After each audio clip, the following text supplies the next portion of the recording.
Welcome.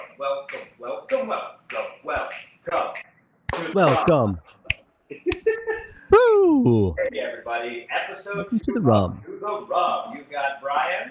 And Constantine.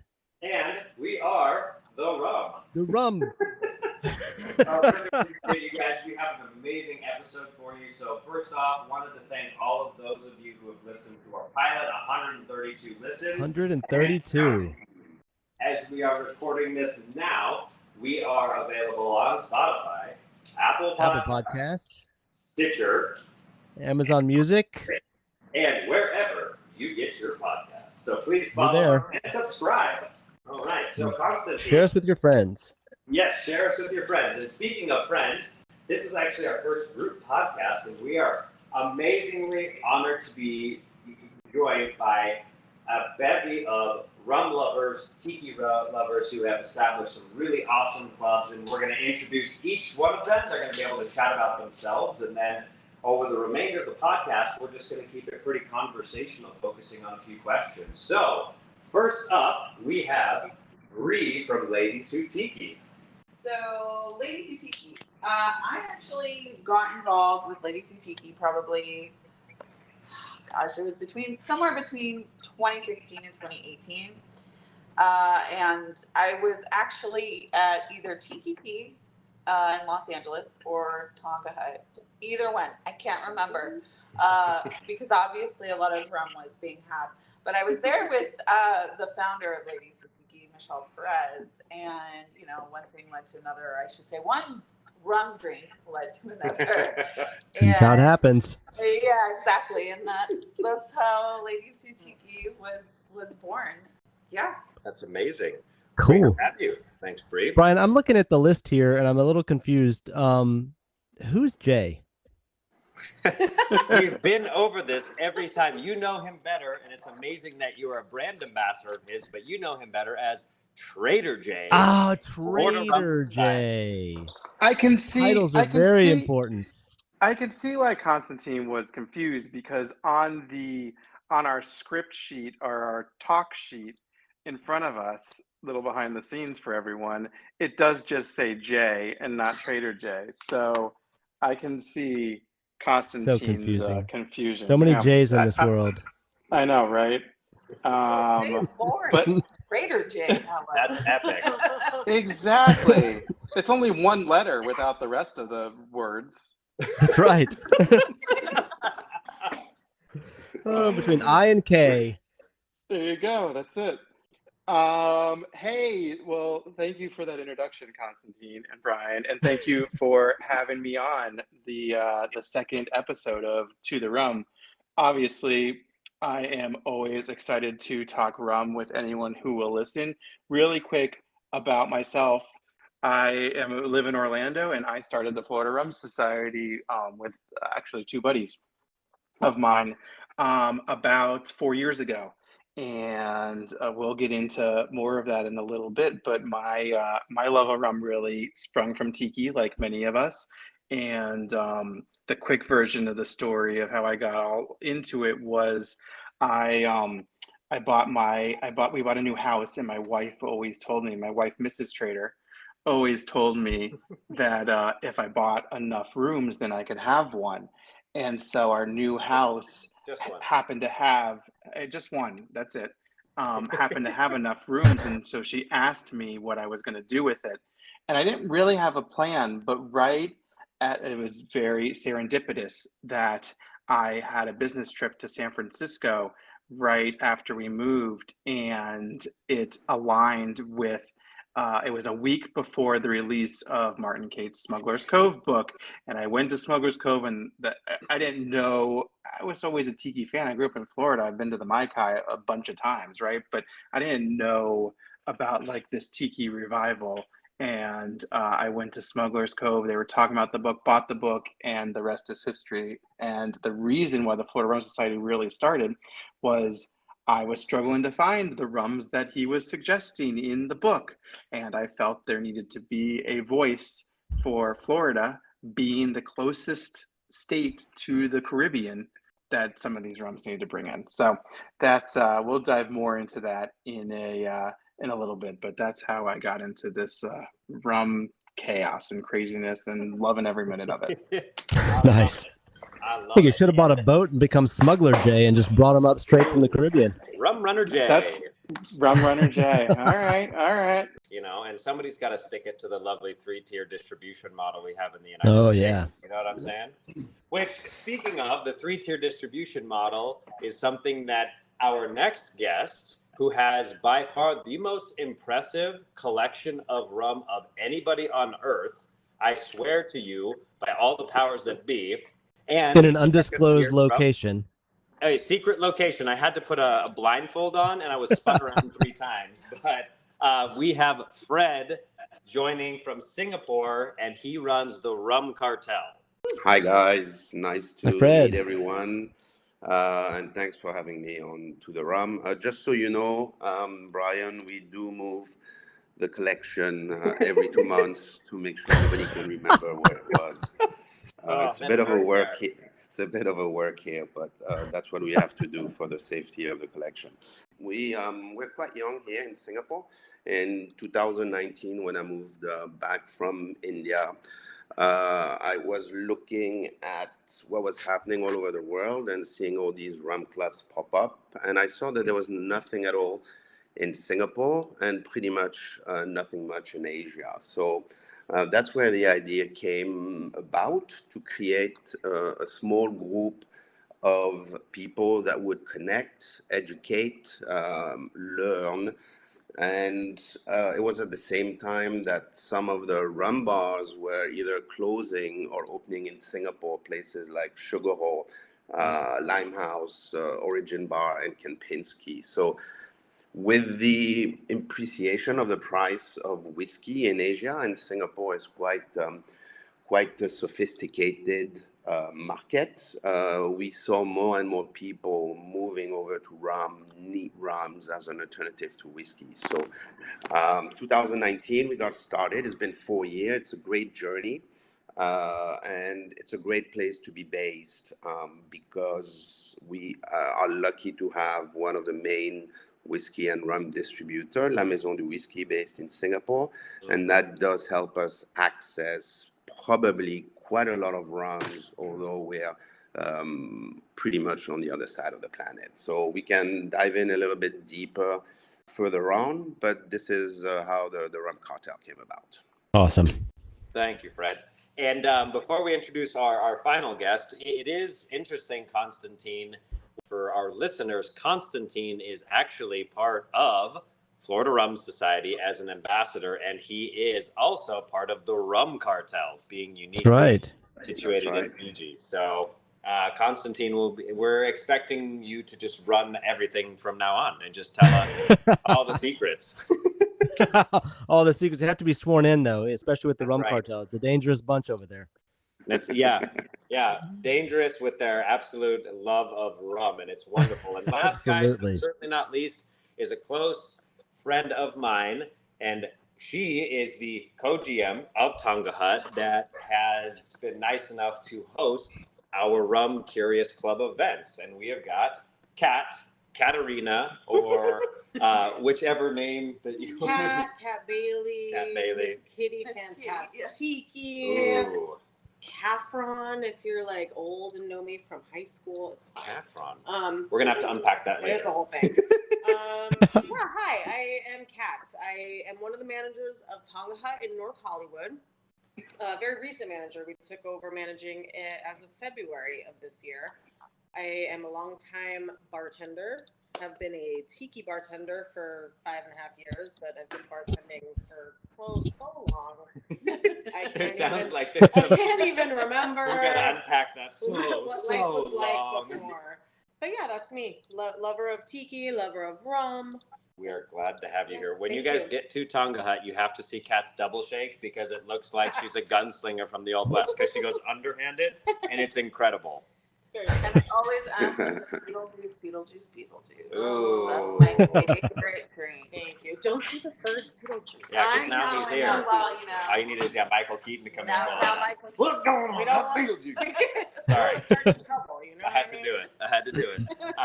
Well, no, everybody, thank you so much for being here. my involvement in this is really just going to chime in a little bit about the Rum Curious Club. So speaking of these clubs, would love to just kind of kick it off of how did each of these rums club to be? Let's try that again. I swear, I swear I speak English well, I promise. How did these rum clubs come to be? Did somebody want to kick us off, or did you want me to just call on somebody, or I can start? I'll pose that question to the group. Well, first, are you guys drinking something over there? You guys drinking? Because it sounds like you are when you stumble. What are you guys drinking there in LA? Oh, yeah. So very good question, Constantine. So for me, I actually have a prototype bottle of Privateer rum bottled in bond. That's what I'm enjoying right now.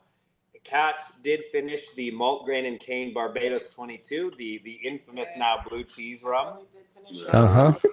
Yeah. And I'm contemplating if you've got. Well, do you have rum fire back there? I do. Yeah, I don't know. It is a Monday. She wasn't drinking, But now she's like, well, Brian has so much rum back here.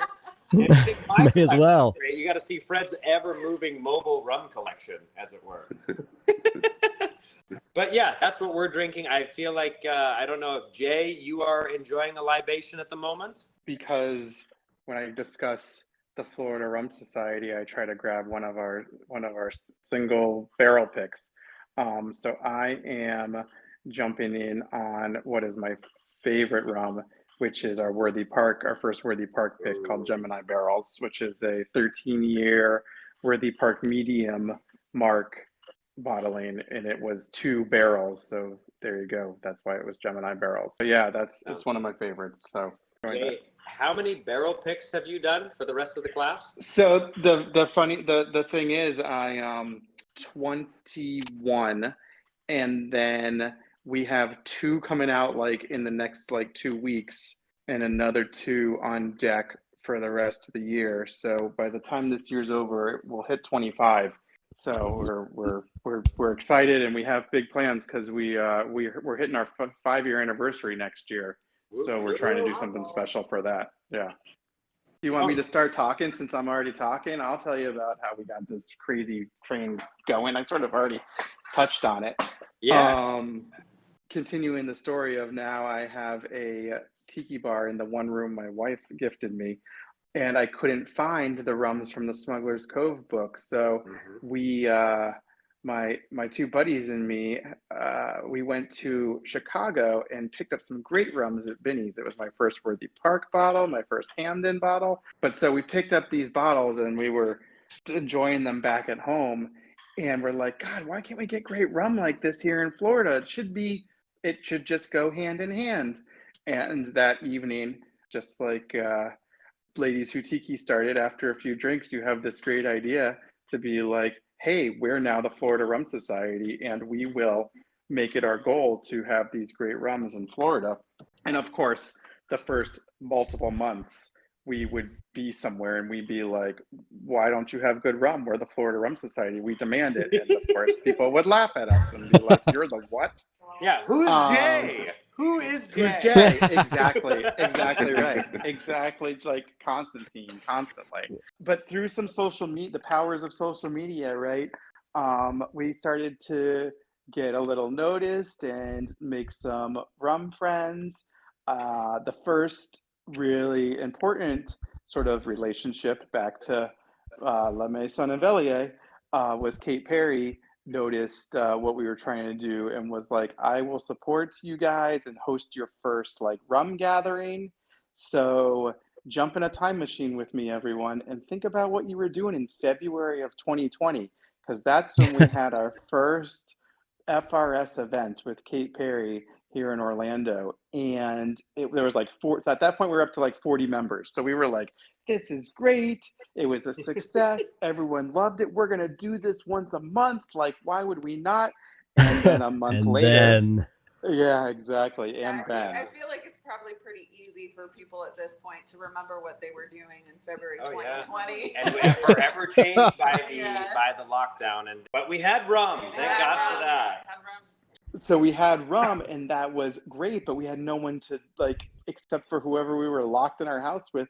People needed an outlet, and I'm sure this is how Constantine found us and others, but we started hosting these virtual happy hours, And at first it was just like a bunch of us on Zoom, like having rum and talking about it. But much like we're all talking about it now, right? But something sort of interesting happened because brands needed a way to get in front of the customers, and they had marketing budgets that weren't spent, let's be honest, and they needed connection points. So they started reaching out to me to schedule their own virtual happy hour with the Florida Rum Society, and slowly we went from 40 to now we just welcomed our 200th member, but really 2000th member. But really we grew because we created this outlet for people that just love rum and wanted to sit and escape the stress of the world for an hour and talk on Zoom and have a few cocktails or a few sips and talk about them. So that's what I sort of attribute to the true sort of growth and popularity of the Florida Rum Society. Yeah, I think COVID kind of did a lot for the rum community. It seemed like it really sort of grew during when we were forced online, and we all sort of met each other, I feel like, during COVID and almost because of it. I agree. Yeah. Oh, I was going to say it's been really a thing that's impacted all of us from a rum standpoint. So just the quick little blurb that I have about the Rum Curious Club is I met my co-founder Monique at Tonga Hut, Palm Springs. And, you're having a couple tiki drinks. We ended up just kind of saying, we should do a rum club in LA. As that's how you kind of sound after you've had a couple of, jet pilots or, zombies. We should do. Yeah. We should have a rum club, But I mean, and it was just very interesting and fortuitous that we had this journey of summertime of 2022. We started doing these rum clubs in my apartment with 12 people in January 2023. 2024, 24 people showed up, including 5 people who flew in from... Oh, yeah, sorry, wait. It's the rum. I blame the rum. Okay, so, all right. Cat is out of the bag. The cat is out of the bag, pun intended. I am a time traveler from 2050.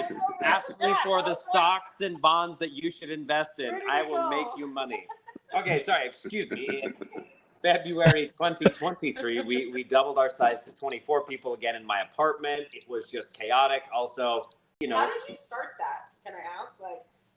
What did you just reach out to friends? Yeah, so basically, I mean, I started just posting on Instagram through my main, the Rum Champion, and we ended up selling that out. We doubled in size in February, and we didn't have any photos or videos, so it was just a flyer that Monique put together, and I'd play some tiki music in the background and be like, "Do you like rum? Come to my place." It's tying it back to Beetlejuice when he's that car. Not creepy at all. I'm gonna tell you, if you like rum, come on over to my place. I'll give you 1, 2, 3 rums. Sorry, that's my Beetlejuice impression. But the whole piece on that though is, it started getting people to come to my apartment, and then it just was too much time and effort of baking and just hosting it here. So then March I took off because I was taken out to Puerto Rico for the Taste of Rum, which was awesome. Definitely go check out Puerto Rico. April, I worked with 2 separate bars to host our first official sponsored event, and that was Worthy Park. After that, at about the time that I was hosting those at these 2 other bars, Kat messaged me and said, "Hey, would you ever be interested in hosting one of our rum clubs?" At the time, it was called Rum Club. And to be clear, rum, the second rum, are HUM. Yes. But yeah, we had Rum Club. Do you know, Brad, because you were going to the Rum Clubs, when did I have a passport? They started with Marie King. Ooh, I like passport. Has to be passport. They had a passport. It was a beautiful thing. But yeah, they were going on for a while, and when Marie left us to go work to start up the new Don the Beachcombers in Florida, Luke and I, the new GMs of Tonga Hut, were, we wanted to continue it, but obviously, had to kind of do our own thing with it and not try to imitate what had been done previous, because I am no Marie King and you are not Forrest, and everybody is different. No, I'm Brian. You're Brian. That's true. It's a whole different thing. But it's been great. We've been having a really fun time. Yeah. And we've sold out every single event. 50 have. plus people, and behind the scenes, even yesterday we did one behind the scenes. Kat and I were like, God damn it, what the hell are we gonna do? This is so stressful. I didn't bring the product. I didn't do this. And then of course we opened the door. Hey guys, thank you so much for being here. Thank you. So I mean that's really what Rum Curious Club is. And now we're talking about doing annual memberships with barrel picks and looking to expand to a second location far from North Hollywood. And even talking to a few places in San Diego. So that's been the Rum Curious Club. It's been just kind of a big tent to get people interested in the category, and it's been awesome. And that was kind of our whole thing too. Was I feel like the Rum Club that was previous to the Rum Curious Club at Tonga Hut was very much centered on people who already were in love with rum and knew all about it. And you know, so now we're sort of kind of starting from scratch in a sense where we want to bring in people who have no idea about rum and who are like, I got really drunk on you want to bring in Sailor Jerry in college and I hate it. I hate rum. Like I want those people who hate rum to come to the rum because they don't understand. And we find them and we're like, listen, what do you like? Do you like tequila? I have a rum for you. Yeah. Do you like gin? Do you like whiskey? I've got a rum for you. Try this. And bring people to the dark side. The dark side. That's the Rum Curious, and from here, I'd love to pivot to who wants to go next. Actually, do you want me to call somebody? Sure. Breeze into it. Let's do it. Ladies Who Tiki. Ladies Who Tiki. We're not drinking. We're fine. So yeah, Ladies Who Tiki came about by, it was just a hashtag originally. It was kind of a hashtag that Michelle started doing. So Michelle Perez, who's the founder. Shout out Michelle. Shout out to Michelle. She cannot Michelle. be here. I had a sip of rum on your honor.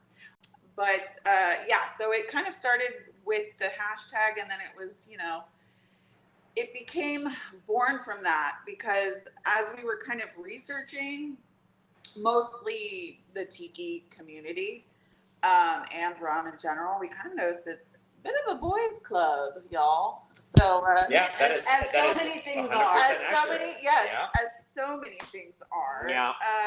And there weren't a lot of clubs or even groups or anything within the tiki community and the rum world that were dedicated to amplifying women. And in all honesty, a lot of women have been hidden away, Sunny Sunned.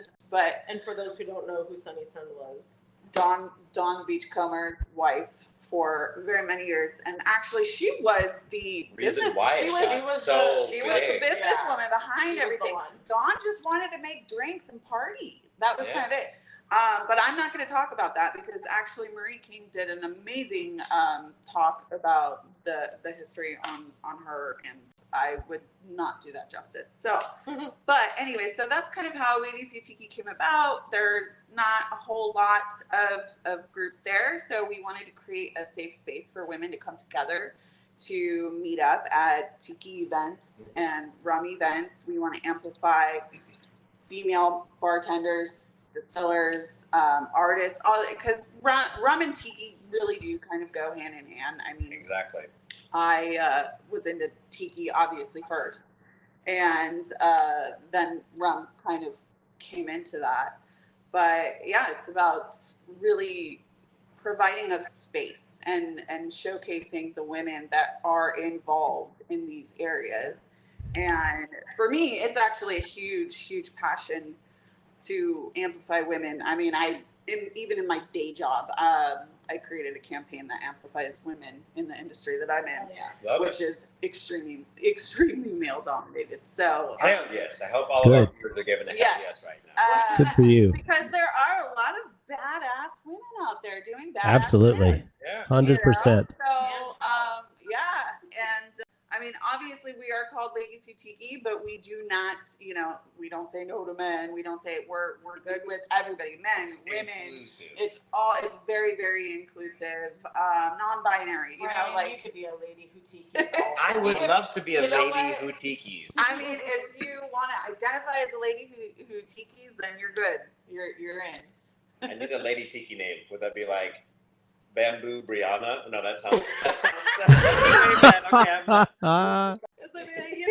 I mean, that's also why Ladies Who Tiki was created, because originally the women were just seen as arm candy. Yeah. You know, pin-up centerfolds with flowers in their hair. Hey, we can still be that.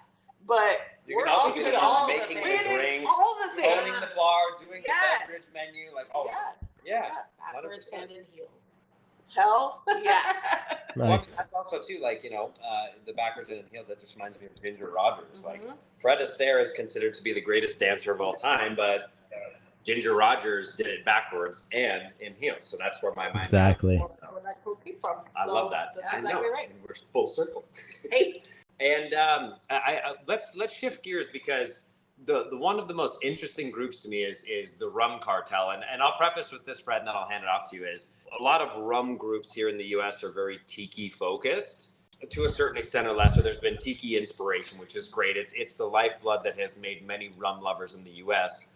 The Rum Cartel, having been out and met Fred in person, and really it's because of you, Fred, that I've developed a taste and almost an exclusive preference for cask strength rums. And Good for you. so please do tell us about the Rum Cartel and all of that. We were just getting about a business, trying to grow the club slowly, building contacts with the distributors so that we could hopefully at some point get a little bit of sponsoring. And then obviously COVID hit, and we're a bit concerned about all our physical events. So like Trader J mentioned, this actually turned into an opportunity because brands really wanted to get in front of the consumers. And this is actually for us where we really got the opportunity to showcase our rum club to the business owners and to the distillery and brand owners. So we were able to do Zooms and videos also where we would prepare the samples, go and drop them around all of the members' houses, and then they would connect, either have a neat rum tasting or a cocktail making session at their home in front of their computers with a bartender. And that allowed us to quite early on have session with Christelle from Hamden, Richard from Foursquare, Luca from Belier, Karsten from Ieshi, Sean Caleb from DDL, and blah, blah, blah. So we pretty quickly became established as, one of the only rum club based out of Singapore. And Asia has always been a big interest for brands and industries, not only rum, but it does represent, because it's not well distributed across the region, a big opportunity. So we also have the interest from these brands. And I think it forced us also to be creative in the way we created events during COVID. The rules in Singapore were, they were what they were. And at some point in time, we were limited to groups of 5 people. So we worked out with Remy with an event with Mount Gay, where we would have a scavenger hunt across all the bars in Singapore by teams of 5 people, where there would be a challenge in every bar about making a cocktail, taking the best photo, answering some questionnaires. And this was a good way for the brand to engage with consumers, obviously with some reflection on social media. And we've done a couple of events like that or similar to that, where we could still quite early on re-engage in physical events with the brands as COVID was reaching its end. We also have organized barrel picks, although that's not something we do for the purpose of commercialization. It's really an opportunity. We offer our members to co-invest into a cask. And then we also have started short trips and distillery visits for our members. So the first one we did was in Phnom Penh to visit the Samai distillery in Cambodia. We're lucky to have interesting rums coming out of the region as well. So that makes it easier for traveling purposes. The next one we'll do will be the Sampan distillery in Hoi An in Vietnam. Pure sugarcane juice set up by 3 French guys. It's really, really good stuff. They're just starting issued their aged rum, and that's promising. And probably the next one will be Luisita in the Philippines, which is also absolutely amazing stuff. I was going to ask you about that, Fred, because I have been telling everybody about Luisita, because here in the U.S., a lot of rum aficionados really don't think too kindly on Filipino rum. And I mean, they think of, some of the ones that are a bit sweeter, a lot of additives. And I've been telling everybody, and I've been trying to figure out the best way to get Luisita into the United States, because it is, as you say, amazing stuff. And I think it really would be able to change the perception of what Filipino rum really is. So sorry to interject. No, you're completely right. And they're also quite new, so we do Yep. get a little bit of their single cask bottling coming through to Singapore. So we are a bit privileged from that perspective, but they are independent, they're small, so setting up, global distribution to Europe. The same happened maybe a little bit earlier with the Renaissance distillery in Taiwan, which is also producing some quite amazing stuff. But still, they're very hard.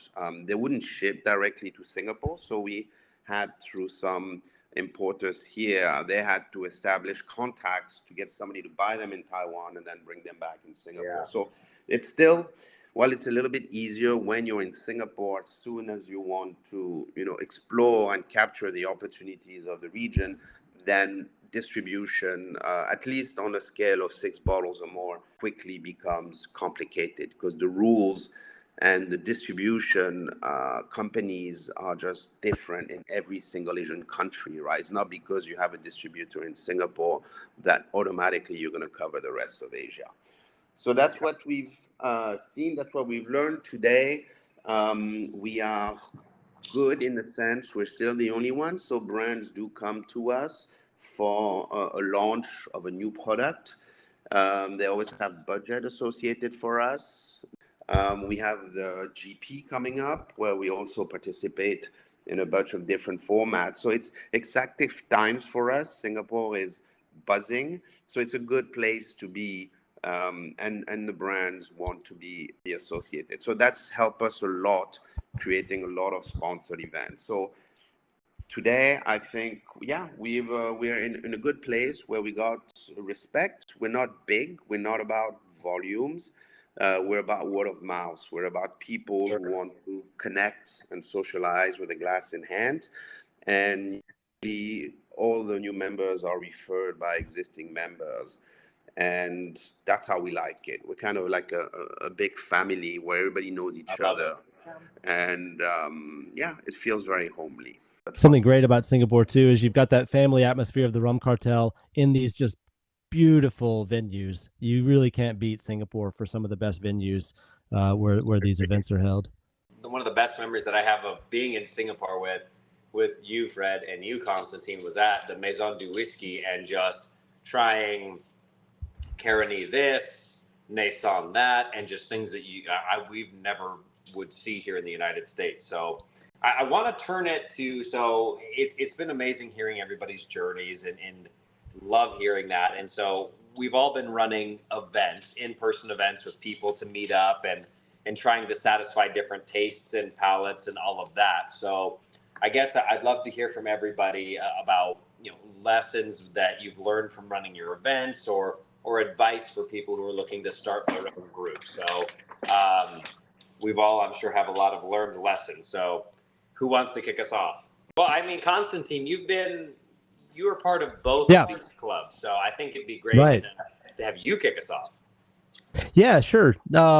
It's interesting. My journey into rum to where I've gotten today kind of started there in Singapore. As I mentioned in the first episode, I was going to an event with Pete Holland, and I sat down on the sofa in the event space there next to this French guy, and I'm super shy and introverted, but when I go to these things, I have to force myself to talk to people. And Frederick was sitting next to me, and the Rum Cartel, Fred, I think, had you started or you were about to start then?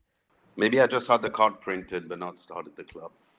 Yeah, and that was sort of my journey. I didn't know there was a thing, as a rum club, and sitting there listening to Pete Holland talk, and then had a couple visits back to Singapore. We hit Whiskey Live later that year, which is November. And if you ever want to go explore rum in Singapore, Whiskey Live, which is held in November, is a great time for that. Book those flights now, baby. Book them now. That's right. I think the dates were announced for that. So that's correct. yeah, 18 and 19 November. There you go. Great experience there. I'll, But then with uh, FRS, that was during COVID, when like Fred was talking about what the Rum Cartel did during COVID, and all these events that were online that we never could have gotten the lineup of speakers that we got in person that we were able to do online. So I think that brought a whole kind of a core group of people's level of knowledge up. And then, Florida Rum Society with Trader J, was doing the same thing. So Trader J. Sorry, I had I to think really emphasize that. you do, Ryan. I appreciate that, Constantine. If we think about like tips and tricks, or what can I share in 5 minutes, 3 minutes, but the thing that I will always say if someone asks is you just gotta like rip the band-aid off and do it. Right. So I did a really early episode of the Rumcast where I talked about my creation of the Florida Rum Society, and 3 rum clubs have at least spurred off of that. And I think that I said that same thing of dive in and do it, right? You'll be surprised really how many people are out there that share this passion or that want to learn, and that's really what just makes it all just so much fun and so exciting, is to build these bonds and relationships that can spring off of the rum, of this spirit that we all know and love. So yeah, I mean, I agree wholeheartedly, and from my perspective, it really is that sense of community, right? And so you have repeat members coming to Rum Curious Clubs who want to learn and are really looking to know, hey, what rum should I buy and what do I do with them? Is this something I should sip? Should I mix this in a tiki cocktail? Should I do a twist on a classic cocktail like an old fashioned or a Negroni, for example? And so just start and figure it out. Kat and I have been figuring things out. We've had a number of interesting events and happenstances. So I'd say just roll with the punches, because I know I alluded to this earlier, but behind the scenes, we've had certain brands show up 10 minutes after the event started and have had to try and pre-batch a bunch of things with our members waiting for welcome cocktails. We've had other instances where employees of said brand will show up without any sort of insight. They didn't get a ticket. We didn't know. So we overbooked. So certain people who paid didn't get a welcome cocktail. There's always an X factor. That, and you have to be ready to, be able to deal with it and figure it out. And, That spurred a thought of, don't be afraid to reach out to someone to ask, right? Whether it's I feel like brand reps are there to represent their brand. Like, they should be welcoming of someone who's interested in the brand. And if they're not, then shoot me a note and we'll talk about it. But on that note, like, anyone on this call, I believe, I speak for myself, but I think I can speak for anyone, like, reach out to us. I'm sure Brian and Constantine will put the ways to get in touch with us in the show notes. And reach out to us, because we will gladly have a chat about it. I would like to add too, I think for some people, it can be kind of intimidating to come in, especially when, you're in a room with people who are brand ambassadors, distillers, whatever, people who are rum experts, personalities, whatever it might be. Whatever it is. Yeah. And, everyone's just people, and we're just here because we love rum and we want to learn about it. Not everyone who even is an expert, right? There's always room to grow and room to learn. Yeah. And I just, I don't want it to be scary. I feel like a lot of people are nervous and they don't know how to be, or they don't know enough, so they don't think they can come or do it. Especially with these in-person settings, you've got to deal with, there's all different types of people out there. So you're dealing with some people who have greater social anxiety than others. Yep. For example, I would just walk up to somebody. Especially tiki people. We're all nerds, and nerds are very anxiety right come from I know, right? And some of these people want to come there and kind of nerd out, and some of them are a little, they might actually look at brand rep and be like, oh, like they're a celebrity in some kind of way. So they may not ask the questions. As far as like tips and all that kind of stuff, I mean, all of them are very different. There's different structures, and the way you handle things could be different. For example, with what you do with the Rum Curious, I mean, you've got a ticketed event. People pay for these tickets and they show up and they learn about something. Ladies Who Tiki is very different in that it's more of a community space, and you can, you know, we put the word out and people come, and you know, and we encourage people to be by themselves and talk. And so for me, who's representing Ladies Who Tiki, I have to be very humble and welcoming and talk to all different types of people.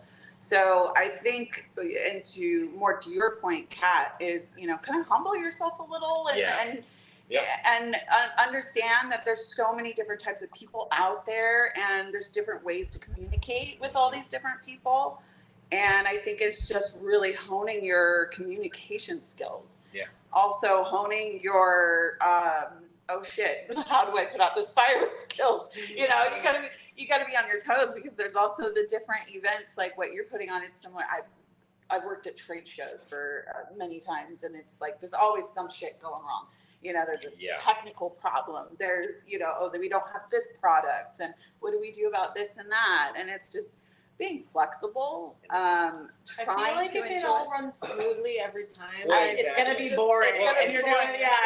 What I would say is, as long as the members who are showing up, whether it's a ticketed event, whether it's community folks, whoever, as long as they don't experience the oh shit moment, then it's fine. Like yesterday, we had a laundry list of things happen. I forgot to bring creme de violet for the cocktail I was telling Kat to make, and we rolled through it. And because, you know, Tonga had creme de violet, and, you know, everything worked out fine. So it's kind of like the Bob Marley song, "Everything's gonna be all right."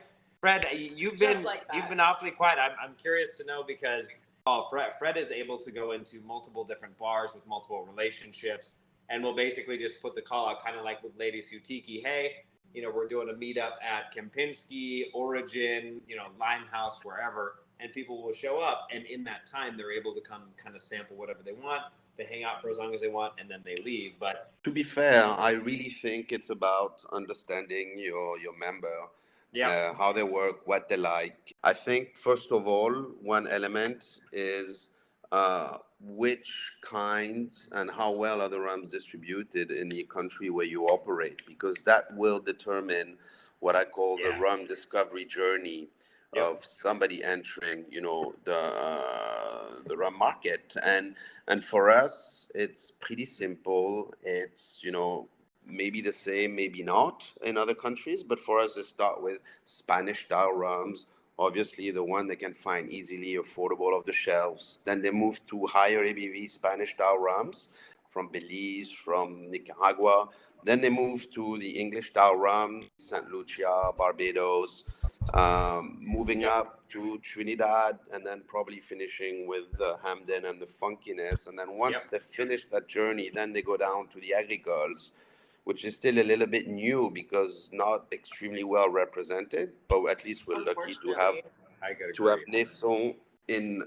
We have a lot of Naison available in Singapore, which is great. So this is a journey we're seeing from whiskey drinkers moving to rum here in Singapore. So like Brian mentioned, we need to try and cover as many of these experiences so everybody in the club feels taken care of. We are still in Asia as well, so there's still obviously perception: white is for mixing, dark is for sipping, although we have done already a bunch of events on Clarins with Daniele Biondi where we did white rum sipping, and that was interesting. But in general, we do our events late afternoon, weekdays, typically 6 to 8 p.m., allowing people to go back to their families after, or to stay on if they want to.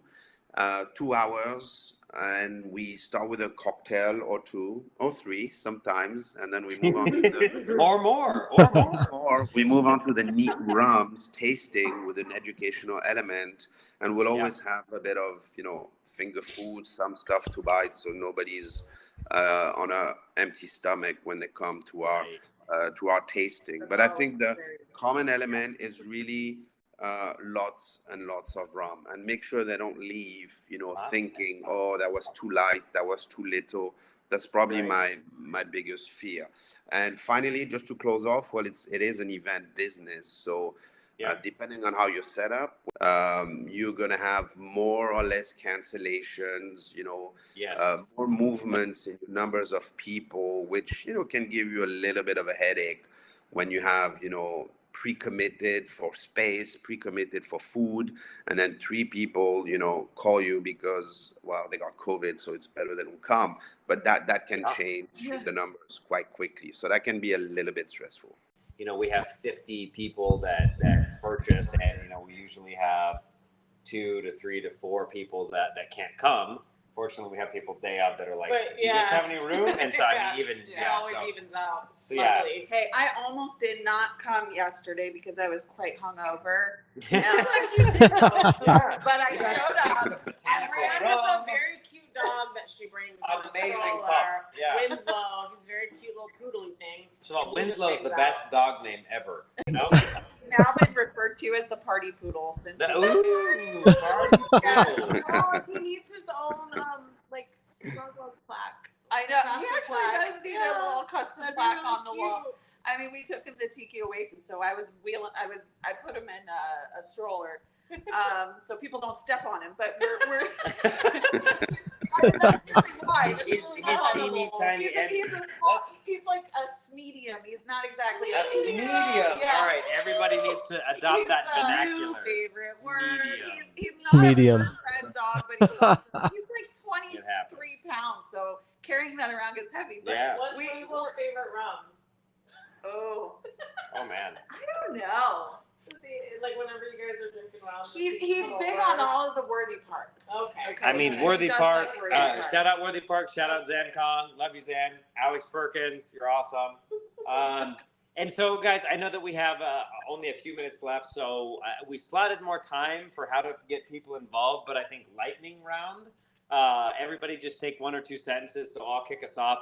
So if you're interested in coming to the Rum Curious Club, we are hosted first Sunday of every month at Tonga Hut. For the most part. For the most part, there's a little bit of flexibility. 2 p.m. to 5 p.m.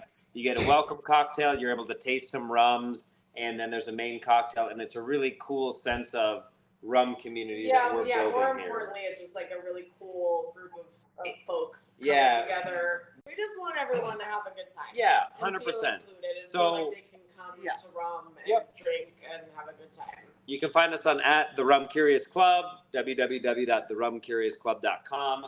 I'll pass it over to, I think we might have lost Jay. So Constantine, I'm going to pass the buck to you to talk about how people can get involved in the Florida Rum Society. Easy. Best way to get in touch with us is on Facebook, Florida Rum Society. We have an active page there. We just hit 2,000 members. So we're going to grow to the next 2,000. So we're waiting with bated breath for number 2001 to sign up. Bated so breath. I would be 2001, but I've already joined. I'm not number 2000. How do you join? How do you join, Constantine? Send Trader J a message on Facebook. Excellent. Fred, I know that your rum club is much more word of mouth. Any advice for anybody in Singapore that would be interested in being involved in the cartel that might not be? Well, for the listeners in Singapore, we do have a website, therumcartel.com, where you can sign up and express interest in joining the club. But we are, as you say, very Singapore-based. All our events are Singapore-based. So unless you travel regularly to Singapore, you would be missing most of the events, which is what I believe we do best. But we do have a rum chat. I'm an admin of a rum chat that has about 150, rum lovers, bartenders, brand ambassadors in the region. So anyway, hit me up when you come to Singapore. There's a lot of rum activations, a lot of events, a lot of great bars.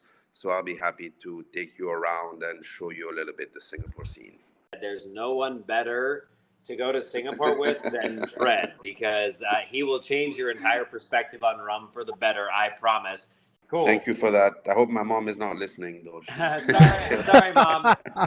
Je suis désolé, Mom. I don't know how to say mom in French, but Fred, you can help me out with that. And then I know, Jay, you just you popped back in technical difficulties, but Constantine had said there's a Florida Rum Society Facebook group to message you directly if people are interested in getting involved. All the ways that Constantine said, and you guys can shoot me a note. We're starting to do some regular nights of events, so be on lookout for those announcements. And like I said, more barrel picks coming, which is exciting for all our members, and they're not a member exclusive. So if you can get one, then we welcome that. And then also too, just to tease this out, is we've done something cool. I know we can't talk specifics about. We've done a thing with the Rum Champion and Florida Rum Society. We've done a very historic barrel pick. We can't talk about it yet, but there's going to be some elements of coast to coast barrel picks as well, finding really cool stuff. Bree, Ladies Who Tiki, how can people get involved? I just took a big sip of rum and whew, okay. Privateer bottled and bond, everybody. It's coming to California. Ladies Who Tiki. So yes, you can find us on Instagram at Ladies Who Tiki. Whoop, whoop. We are also on Facebook at Ladies Who Tiki there, and you can send us. No, that doesn't make sense. Send I'm us kidding. a I'm message. kidding. Yeah, I know, right? Slide into the DMs. Send us a message through there. We actually have 2 meetups coming up. If you're on the West Coast, more importantly, Los Angeles. We have one at Broken Compass, August 26th. In Shout out Burbank. to Broken Burbank. Compass. Yes. I haven't been. That Need place to go. is amazing. New Baby Tiki Bar, amazing. Baby people. Tiki bar. Food Can we is open up a second bar at fantastic. Tonga Hut called Baby Tiki? That'll Can we do be that? next door. Okay. And speaking of Tonga Hut, we have another one coming up at Tonga Hut in October. Sure do. Sure Yep. do. Yep. Real quick though, having nothing to do with that, aren't you guys also East Coast? Like you guys are We coast do to have, coast. yes, we do have some of our Ladies Who Tiki staff that's on the East Coast, South and East Coast. I'm gonna Jay, Florida Rum Society, Ladies Who Tiki collab. Yes. Also, how Yeah, many we should people totally. I don't know why we So- haven't, because So we have the plenty how of. many people started it and Ladies how Who many people are in it Tiki now? is I think now it is, so it's just like a staff base, Mhm. and then Yeah. you can join into the meetups and everything since it's more of a community type thing. We don't have like chapters or anything like that. It's just we try to host all these different events. Yeah. We are trying to get out into Europe and other places around the Oh, globe. yeah. Singapore. So, yes. Sure. Looking at you, Fred. I mean, Happy to help. Maybe I'll throw one just randomly at Dirty Dicks when I'm Yes! I know that. Nice. So, wait. Is this? in France. That's a bar. It's not. There's It not is dirty a- dicks in French. it's a That's what tiki it's bar. called. It is a tiki Okay. bar. No, in it's France. that's Do what you it's know about called. this It's place? great. Fred, is this a place? It is the place. It is. Which one? In Paris? The It's cocktail called bar. Dirty Dicks. Yeah, it is. Collar Yeah. area. Okay. It Fred, used to be Yeah, an I old met the guys from show Dirty place. Dicks. I've been there, Yeah, in Brian. It's Florida. real. Yeah, I was there Ooh. like about a year ago. They were super nice because So I reached cool. out to Cool them. dudes. I've been to a bunch of the ones in London, but anyways, yeah, maybe I'll throw something there. I love But we are trying to be a little more global. But we have, I think it's about 5 of us. It's Michelle, myself, Shout out, Michelle. I know we shouted out before. but- Nicole, Miss Swizzlestick. The Swizzle Stick? Oh, was she in there? I didn't know she was Yeah, in there. Okay. Robin, who is Natalie Everybody has Batiki. nicknames, We which have is great. Nonsense Betty. How do I get a nickname? You have to finish your grog log. I know, yeah. And then get So, your tiki I wasn't I given a am, choice. My nickname You is are the rum Liz. champ. Yeah, Yeah, Liz you're is the like you're the fucking rum rum champ. Mine He's is, not- there's nothing- I'm Tiki Bree Bree. I mean, and, that's amazing. Tiki breeze. Say that 10 times fast, Yeah, viewers. yes. love I'm on the wall at Tonga Hut. She is Do on the you wall. guys, Jay and Fred, do you guys have like tiki nicknames? Or is it just He's us? Trader J. Tiki nerd. Oh, Trader J, duh. Constantine is the rum runner up. Oh, the rum runner up. Cool. Yes. Fred What about is Fred? Fred is the Rum Cartel, but I say that Fred is a rum god because he's had more rum than all of us Rum god, combined. Rum god. I swear, not- like little G. yeah, not sure. We don't distinguish, but And We don't- Frederick is the honcho. yeah. Oh yeah, rum honcho. There you Oh, go, or honcho. the honcho. I mean, that's pretty The good. honcho. That's legit. Okay. Well, And you're Thank the rum. you. And I'm Miss Thank Kitty you. Tiki. I mean, that's pretty great. So we You all have got. to finish, what, I gotta- 78 drinks? I have like 70. I don't know, How many 25 to go. So I'm 25 on to go. pace. I'm good.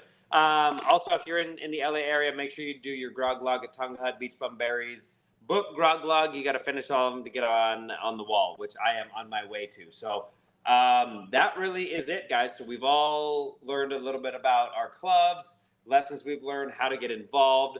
In the last few minutes, I just want to say, thanks for everybody who has joined. Really been great for your time, for your insight. It's been a treat.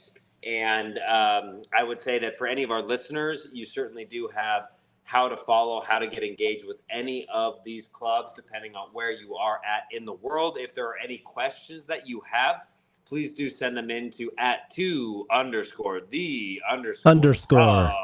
Rum. And Constantine and I will get back to you. And I think the next episode, Constantine, I know we have to coordinate a few schedules, but seeing as how Constantine is in the process of building a distillery in Fiji, I thought it would be interesting to see if we could get some individuals who have actually built distilleries throughout the world on so that Constantine could talk to them. That would be really cool. Yeah, I was talking to a guy recently who said the biggest way to turn a large fortune into a small fortune is to build a distillery. So that's what I'm doing now.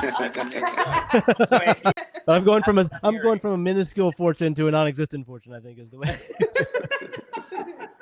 I love it. But that's, I think, where we're at. Constantine, anything else to add? Yeah. No, I think this has been great, and I'm a little bit inspired. We do not have a rum club or anything in Fiji, so I might just go out and start one after hearing all this today. And I know that Constantine, too early to talk about Fiji Rum Fest 2025. Yeah, so we're in the earliest stages of thinking about this, and the concept we've got is Rum Festival in Fiji, Rum and Tiki Festival. So you can come to the place that inspired a lot of tiki, and with members here from Tonga Hut, I think what would be interesting is if we could time it to where we do an event in Tonga on the back end of that and go swim with the whales in Tonga. Honestly, you had me sold at swim with the whales. Yes. Only place in the world, I think, where you can do that. Yeah, you had me at hello. Awesome, guys. Well, I appreciate it. We'll have this posted in the next couple of days, but thanks, everybody, and we're excited. Thanks, everyone. To the rum. Thank you. Guys, to the rum! To the rum.